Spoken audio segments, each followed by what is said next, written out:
change, and I'm going to allow my finances to influence what my lifestyle, really be able to make changes in your finances. You have to accept yourself for where you're at right now. Hey, I'm Allie, and this is my first video in my Finance Fundamentals series. Today we're going to be walking through how to create a budget. If you clicked on this video, then you probably have a reason for wanting to set up a budget or a goal that you think budgeting will help you accomplish. For me, I started budgeting when I graduated from college in 2019 and had to start paying off my student loans.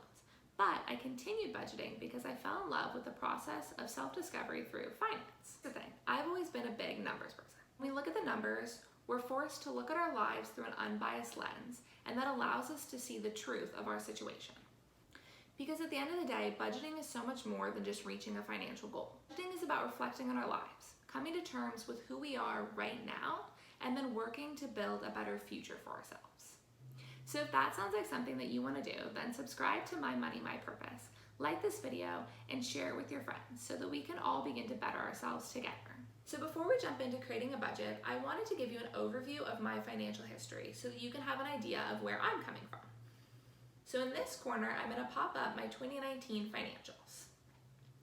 This is a yearly and a monthly overview of what my finances look like in 2019.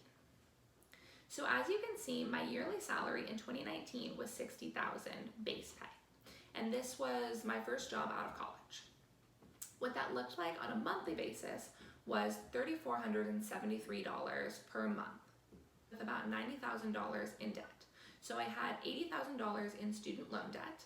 20 of that was private loans and 60 of that was federal loans. And then I had around 10 grand in medical bills and credit cards. When I went back and looked at my monthly payments, I was spending around $600 a month to pay off my debt. So my student loan payment was around $340, and then I paid $100 to my credit card bills, and then whatever extra I had, I would put that towards my medical bill. Now for 2019, I didn't mark any yearly savings because while I was putting money aside each month, that was primarily to go towards my debt. So I took that money at the end of the year and I took a lump sum and threw that at my debt the following year. I also was saving up a $1,000 emergency fund. So at the time I was following the EveryDollar app. So at the time I was utilizing the EveryDollar app and following Dave Ramsey's strategy. So I ended up putting about $500 aside each month, which was 14% of my income. And then the last item I have listed is my extra expenses. So these are any unnecessary expenses that I was spending throughout the month. So this doesn't include rent or bills or anything like that. This would be like eating out or buying clothes or going out with friends. So in 2019, I was spending almost 30% of my income on unnecessary expenses, and I spent about $1,000 a month. Now in comparison, I'm gonna pop my 2023 stats on the screen over here, and I will leave up my 2019 stats so that you can kind of see the comparison. As of this year, my annual salary is $84,400. Salary broken down into my monthly income is around $4,500 a month. So it's about a $1,000 increase from what it was in 2019. And as of right now, my debt is down to about $41,000. I eliminated my medical bills, my credit card debt, my private student loans, and about half of my federal loans. So as of right now, I spend about 6% in debt each month, which comes out to about $250. And that is all going towards my federal student loans. Now year to date, I've saved about $17,000 this year, and I put around $1,600 away every month, which is about 35% of my income. As far as extra expenses, I've spent about $3 grand this year so far, and I spend on average $500 a month, which is about 11% of my income. So I would like to point out that these are averages, and every month is going to look a little bit different. There are going to be months where I spend a little bit more and months where I spend a little bit less in each of these categories, but this is what they look like on average. Looking at these numbers, my finances are in no way perfect. I am still paying off debt, but I'm in a much more financially stable position now than I was 4 years ago. And I'd like to point out that while my salary did not double, my savings did double. So this just goes to show that you don't have to focus solely on the amount of money that you're making in order to increase the amount of money that you're able to save. There are a lot of variables and a lot of different factors that go into that. And a big one is that category of extra expenses. So this is the area of your life where you can focus the most on making substantial changes right now. Because things like increasing your income is going to take time to find a new job or start a side hustle. Your fixed expenses are going to be more difficult to change as well. So things like rent and bills, while you can modify the amount that you're spending in those areas, it's usually not going to be an immediate change, and it's going to take a little bit more time to find a new situation. And whereas your unnecessary spending, these are the categories where you can make lifestyle changes right now to drastically increase the amount of money that you're able to put into savings. So these are things like going out to eat, how much money you spend on clothes or outside activities with friends. And like I said at the beginning of this video, a big thing that I like about budgeting is the process of self-discovery that you can go through while you're looking through your finances. So that's a little bit of what I'd like to talk about next. I'm going to share with you what my spending breakdown looked like in 2019 versus 2023. I'd like to point out that I'm focusing solely on the unnecessary expenses here because those are the areas of my life that I had the most control over. So as you can see, in 2019, I was spending around $200 on average a month on clothes, almost $200 a month on pet care, a little over $100 a month on hair and makeup, $100 a month in restaurants, almost $100 a month in miscellaneous items that didn't really have a category, and then almost $100 a month in entertainment items, which would be considered like video games or movies, things like that. In comparison, I'm putting up my 2023 spend breakdown. So as of this year, I average around $100 in fun money. So this is an open category that I put aside on my budget that kind of replace the entertainment category. So this could be anything that I'm looking to do that month.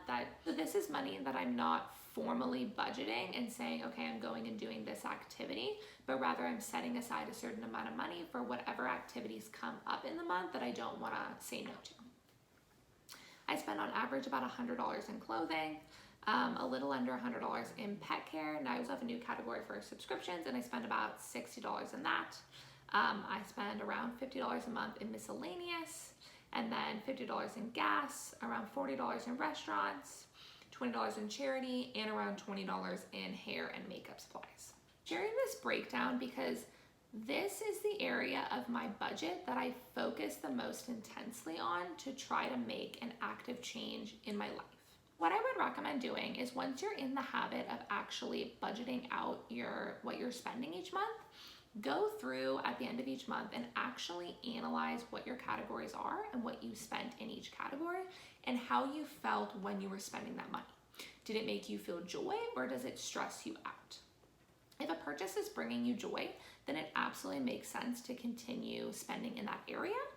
You can decide whether or not you want to decrease spending in that area, but I would not eliminate a category that's bringing in joy.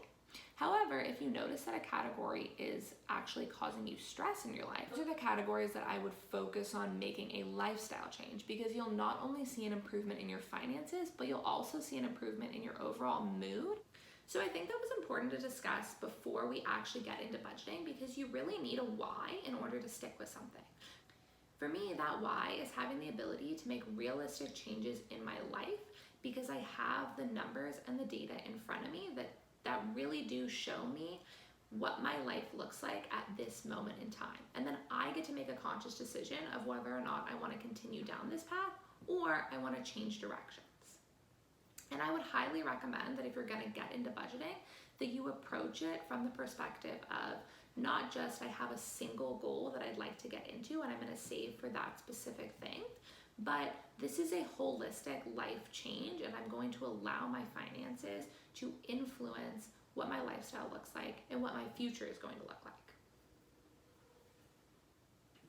Okay, so now I'm going to walk you through what my actual spreadsheet looks like. In the left corner, we have the title of the spreadsheet. So we're looking at our July monthly budget. And then the first section that I have is the income summary. So for me, I work a standard 9-to-5 corporate job. I get paid bi-weekly. So I can easily just put in my 2 corporate paychecks. I include the date that I'm going to be paid. So like I said, for me, it's standard and I always know when I'm going to get paid. But if you have any variable income where you're expecting it to come in on a certain date, then you can include that, and you could always add in a column for when it was actually received.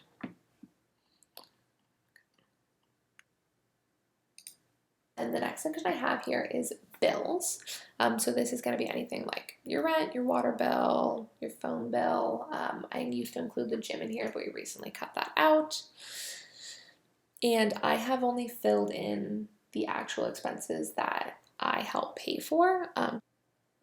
So up at the top, I can show you real quick. I have a budget summary, and then I have the percentages listed out so that I can see, kind of based on the categories, what percentage of my income is going to each category. Okay, so my next category is debt. So I only have 2 options in here. I have my student loan debt, which I pay somewhere between $250 and $500 each month. And then my Capital One is my credit card. So I use my credit card for the majority of my expenses, and I won't, when I pay that off, I won't consider that debt. That's just money I've already budgeted at my expenses. What I would consider debt is if I had a late payment or if interest accrued. Another category that I have is doctor's visits. So since these happen relatively sporadically, I like to budget out just a separate complete category for when this is coming up. 1, that way I can put in when my appointment date is and kind of keep track of all of my appointments that I have coming up. And 2, those are usually large expenses. So I like to be able to budget that in its own separate category and know what's coming.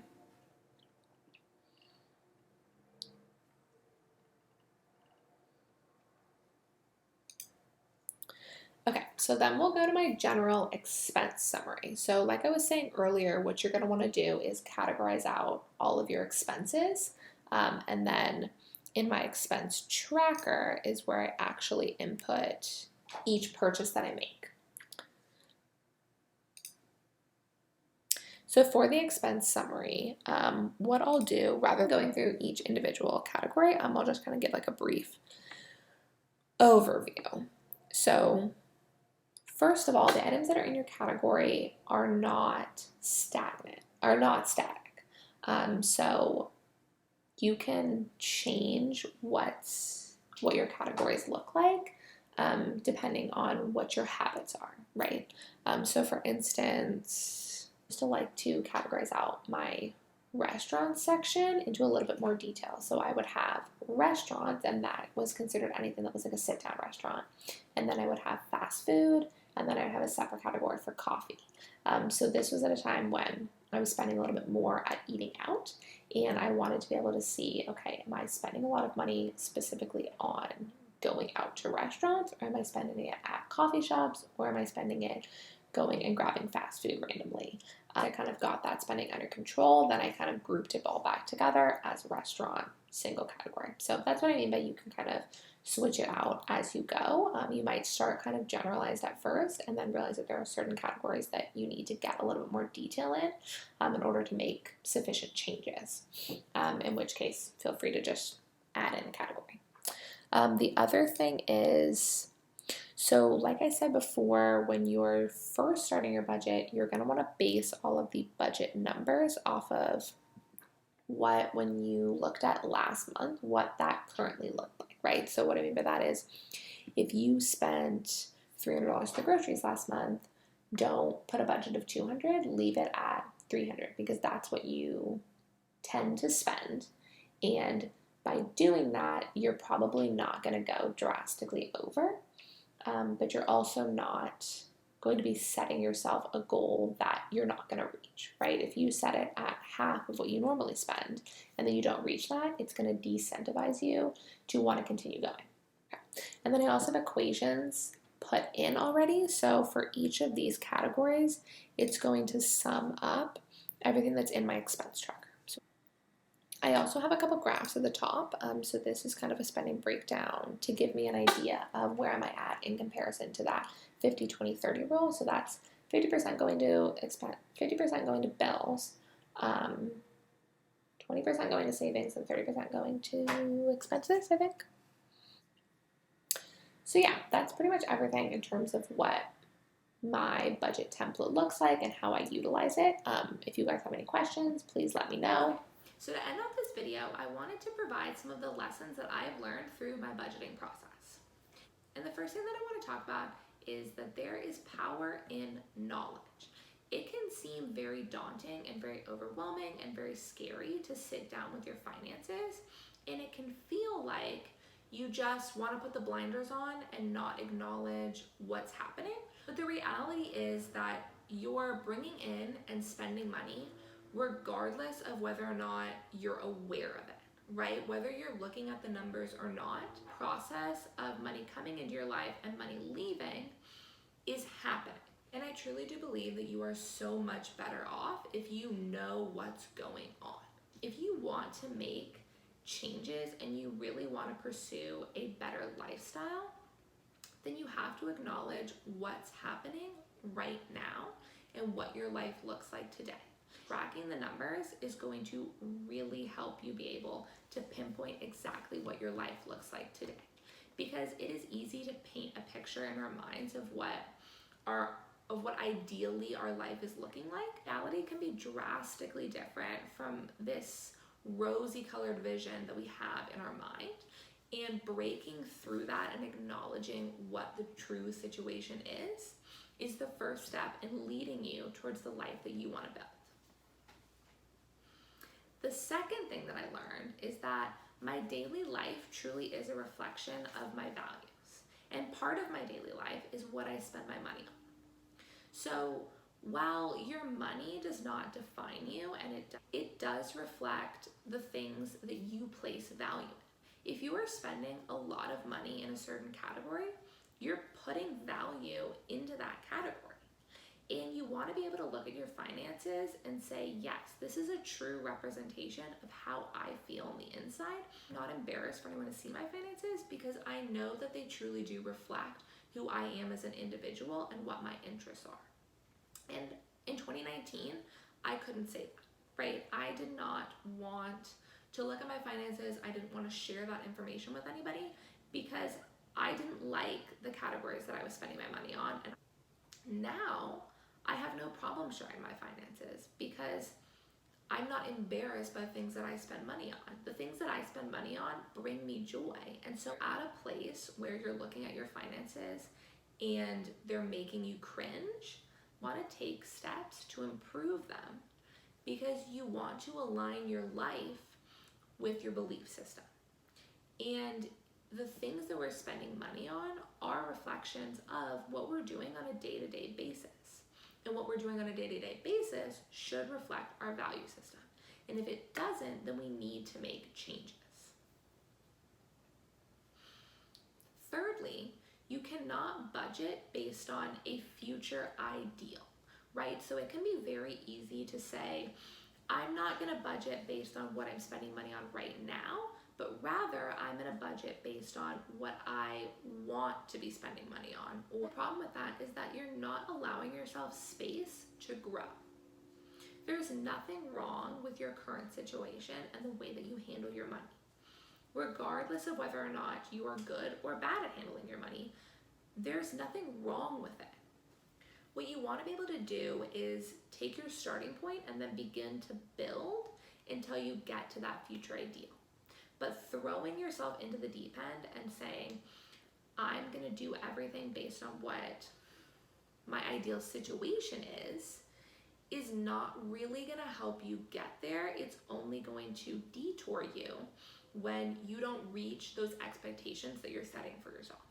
In 2019, I had looked at my budget and had seen that I spend $200 a month on clothes and then said, you know what, I'm not going to spend anything.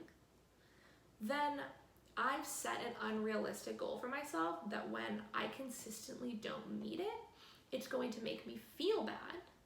And then I'm going to want to impulse shop. And then I'm going to want to do the thing that I'm getting mad at myself for doing. And this is a cycle that people get into of I'm not going to spend in this category. And then you do spend in that category and you feel bad about it, which makes you want to spend in that category even more to make yourself feel better. And it's a never-ending cycle. you have to give yourself grace and acknowledge that this is not something that's going to happen overnight. This takes time, it takes steps, and you have to respect yourself enough to allow yourself to the process of changing rather than just trying to push yourself into a change. And that leads me to my last tip, which is that in order to really be able to make changes in your finances, you have to accept yourself for where you're at right now and give yourself love and grace and acceptance, because there's nothing wrong with the person that you are today, regardless of what your money looks like, regardless of how you're comparing yourself to other people.